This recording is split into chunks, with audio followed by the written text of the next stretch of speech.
Over the past few weeks, I've been taking a break from YouTube and playing other games to refresh my palette and to try out other games to create content on. But then last week, I was approached by a small indie development company called Dream Powered Games. They're based out of France and they have like a small team of 5 to 6 developers. So they approached my humble little small channel of mine with a game that they had created and they were planning on releasing on Steam as early access. The game is called Warstride Challenges. So I want to give a big thank you to the company for sponsoring this video and letting me have this opportunity. They gave me a free review copy of the game to try out, and in this video I'll be reviewing my experiences with this game. So without further delay, it's killing time.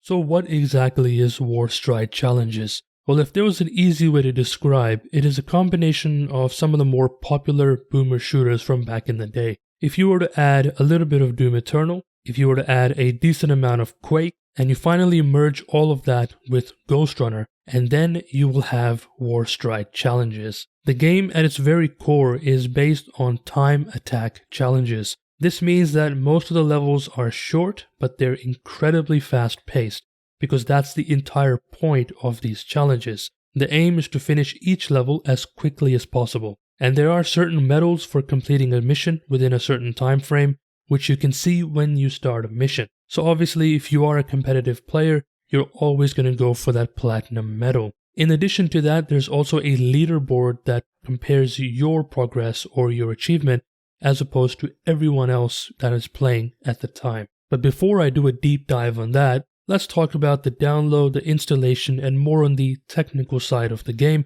because it genuinely deserves to be talked about.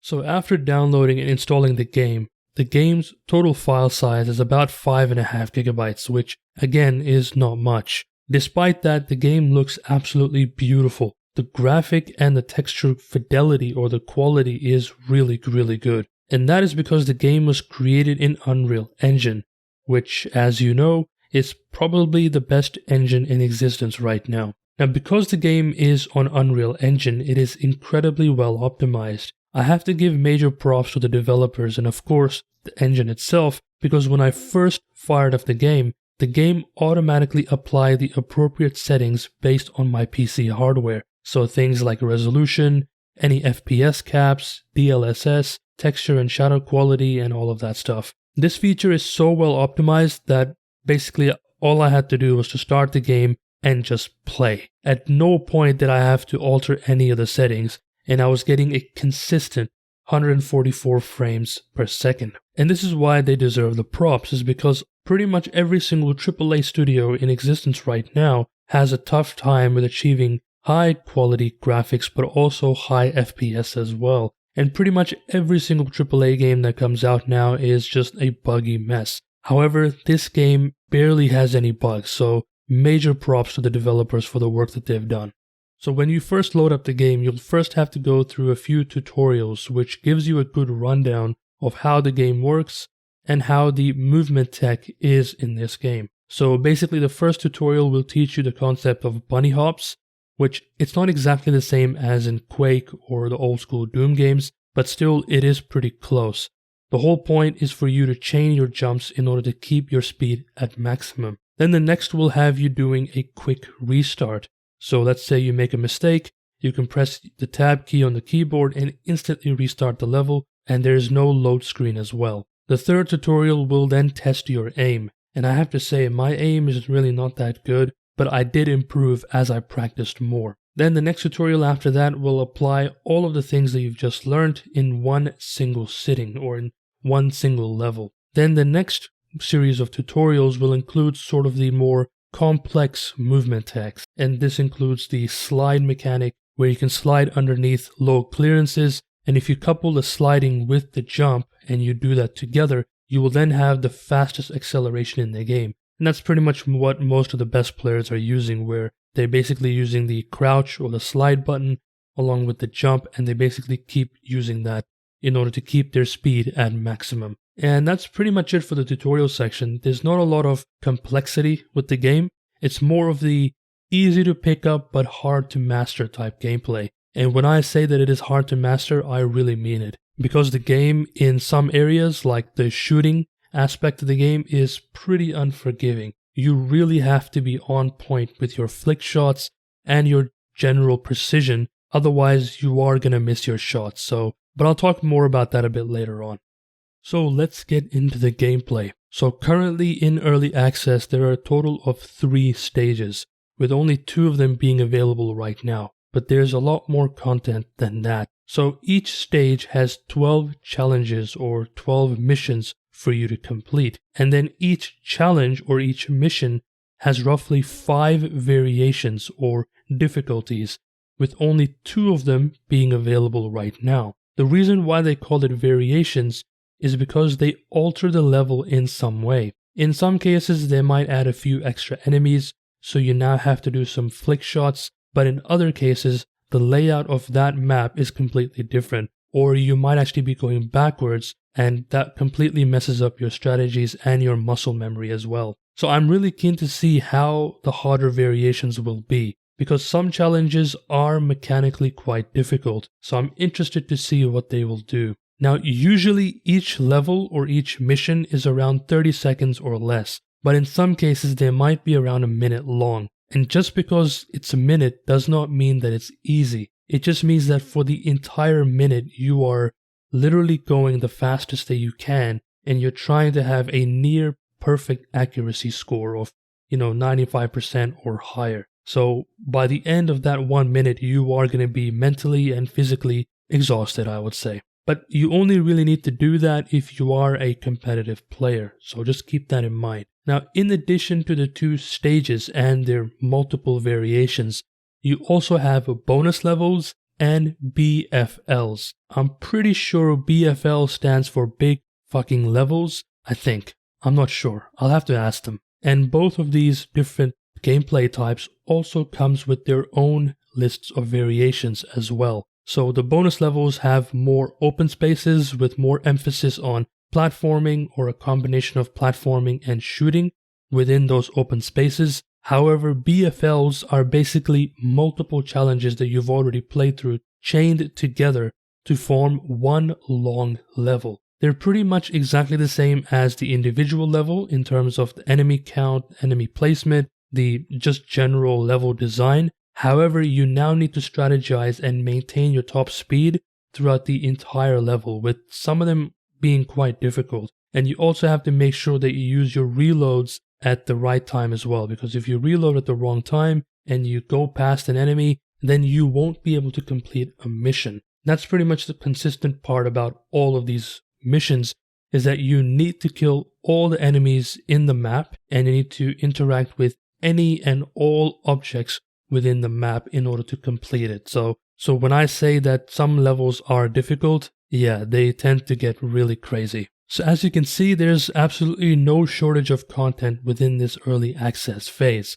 I do want to add that the third map that they're currently working on is called The Forge, and I haven't gotten a chance to experience it yet. I mean, come on. If there's any map that I need to play, it's the Forge map. But I'll have a chat with the developers about that, don't worry.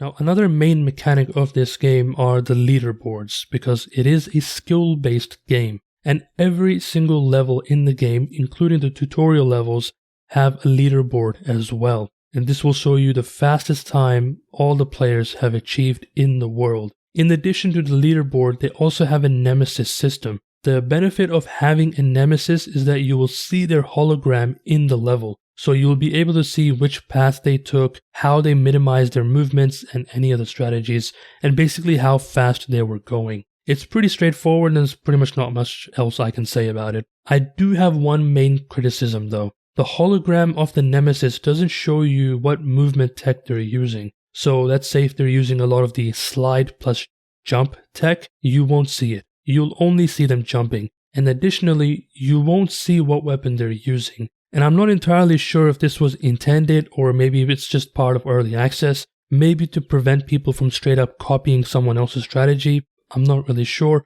I'll have to have a chat with the developers about that. Also, when you add a Nemesis, you will not see their position in the leaderboard unless they are within the top 30 in the rankings. So if your nemesis position is over 100 or anywhere else, you will not see it unless you have them as friends on Steam. Whereas you yourself can see your position on the leaderboard despite whatever ranking you might have. It's pretty much highlighted. So I would love to see this expanded upon. So if you do have a nemesis or multiple nemesis that are not in the top 30, I would love to be able to see their positions on the leaderboard highlighted as well, so that I can mostly focus on beating my nemesis instead of trying to get into the top 30 of the world, because realistically my skills aren't really that good.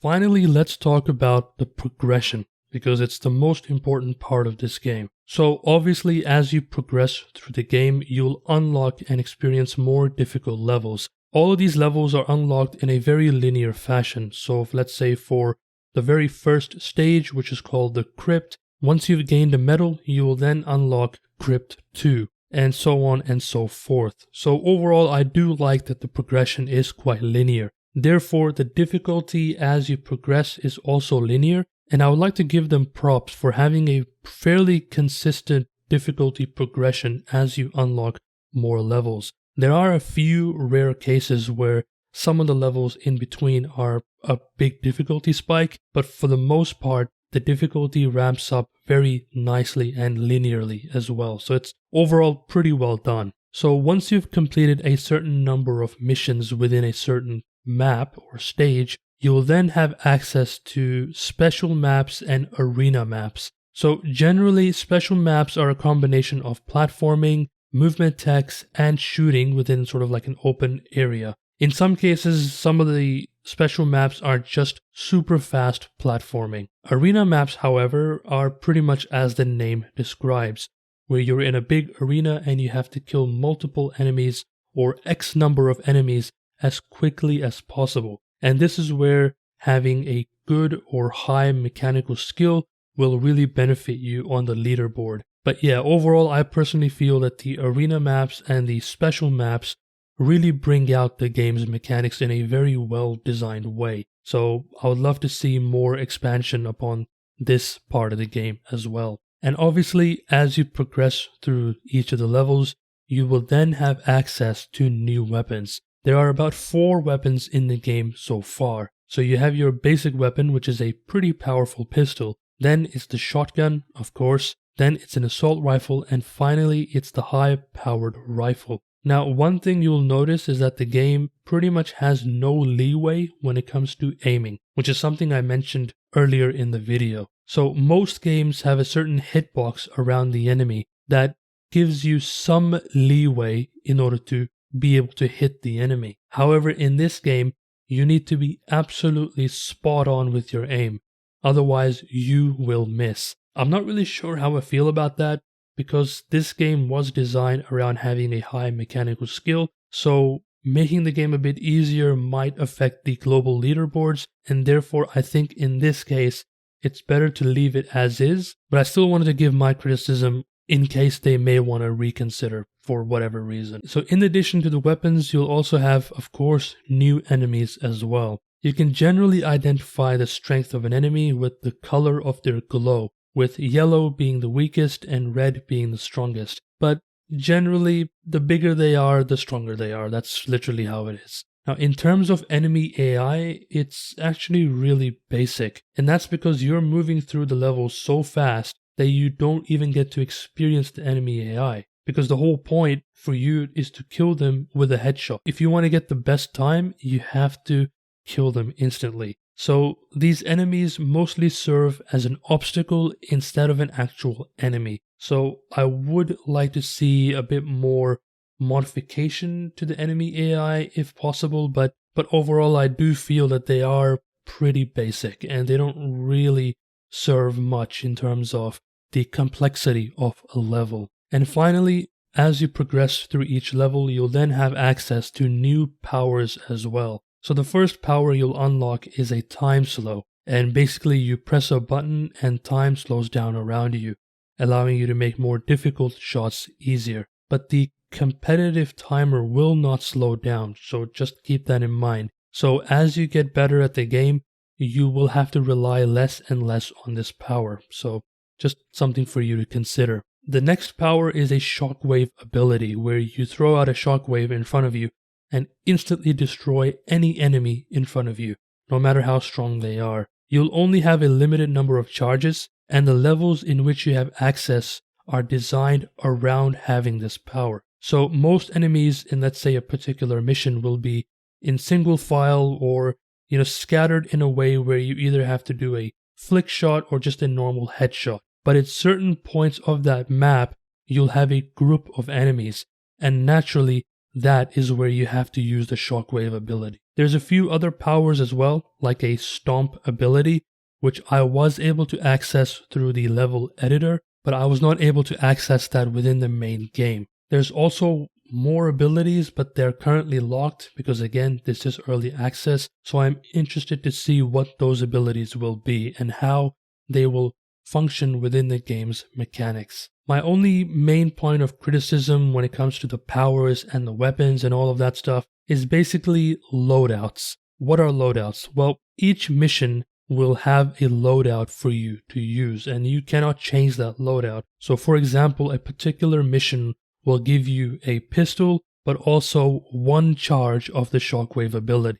Then the next mission after that will give you the shotgun and maybe 3 seconds of the time slow. So if you're expecting to be able to use any ability or any weapon in any mission, that is not the case. And the same thing goes for the BFL missions and also the special or the bonus missions as well. I would like to see more emphasis or more expansion upon the entire roster of weapons and powers, because there's no real point in having so many abilities and you're not really able to use them in a more fun manner. And I know the game is meant to be more competitive, but at the same time, it shouldn't be restrictive as well. But just something for you to consider.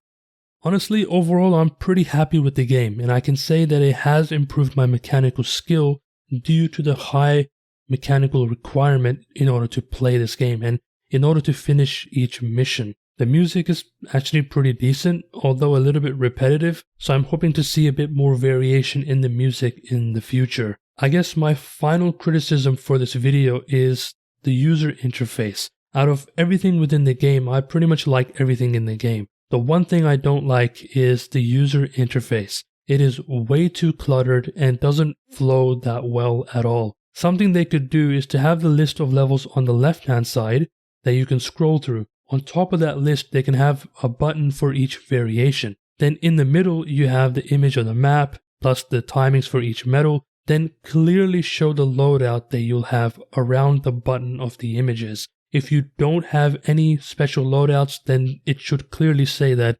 you won't have any special weapons. Then on the far right is where you should have a longer leaderboard that covers the entirety of the vertical space. I would then remove the buttons above the image and have a separate menu that you can go to in order to access any and all stages or any of the variations as well. But again, I'll just leave it up to them, and I understand that this is just in early access, so things will naturally improve over time. And that's pretty much it for the video. Thank you for watching, and I'll see you in the next one.